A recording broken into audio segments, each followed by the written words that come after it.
তো কোনো এক রাতে যখন আমি লন wolf ম্যাচ স্টার্ট দিই তখনই দেখতে পাই আমার সামনে পড়ে যাই ওরে ভাই এনএল সাফা বল্ট। ভাই আমি কি দেখতেছি এটা এনএল সাফা বল্ট। ভাই তোমরা যারা এনএল সাফা বল্টকে চিনো না তা তোমরা কাব্য ভাইয়ের অনেক ভিডিও দেখবা এনএল সাফা বল্ট আছে মানে তার সে মানে অনেকের সাথে কাস্টম ভিডিও করে আর কি। তারপরে ও যে নো লাইফের মধ্যে অনেক আগে থেকেই ছিল, ও অনেক কিন্তু ভালো গেম প্লে করে। আমি তোমাদেরকে আমার ভিডিওর যে কোনো এক অংশে ওর একটা গেম প্লের ভিডিও দেখিয়ে দেবো। তার আগে দেখো ওর সাথে কীভাবে খেলতে পারি। ওই তো অনেক ভালো ফ্রি স্টাইল প্লেয়ার ভাই, দেখা যাক কী করতে পারে। কিন্তু ভাই হয়তো মুভমেন্টই দেখতে পাচ্ছে না ভাই, মনে হচ্ছে না আমাকে এক রাউন্ডে মারতে পারবে। ওরে ভাই দেখতে না দেখতে মুখের সামনে থেকে একটা হেডশট মেরে দিল রে ভাই।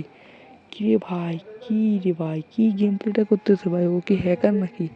দেখ ভাই এখন দেখা যাক কোনোরকম মারতে পারে কিনা। গাইস তোমাদেরকে আগেই বলে রাখি এটা আমার আজকের পুরো দিনের একটা মানে ফার্স্ট ম্যাচ আর কি। মানে পুরো দিনের ভিতরে আমি একটা ম্যাচও খেলতে পারিনি, কারণ আমার একটু বাইরে কাজ ছিল। তারপরে আমার সামনে এসসি পরীক্ষা, তো যার জন্য আমার একটু পড়াশোনার চাপ, সেজন্য আমি গোটা পুরো দিনে একটু খেলতে পারিনি আর কি, প্রাইভেট টাইভেট ছিল ওই জন্য। যাক এখন আমি ফ্রি স্টাইল খেলার জন্য 2টি ডাবল পিকার আর একটা ডেজার্ট ইগল নিয়ে নিলাম। দেখা যাক কী করতে পারি আমি।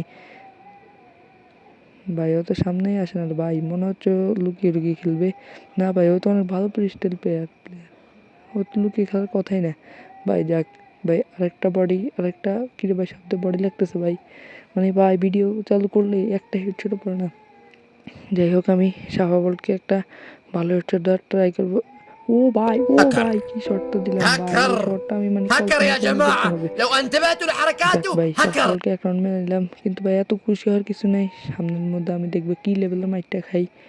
এখন দেখো ভাই সামনে যাচ্ছি শুধুমাত্র, কোন থেকে যে মার দিল ওটা আমি দেখলামই না রে ভাই।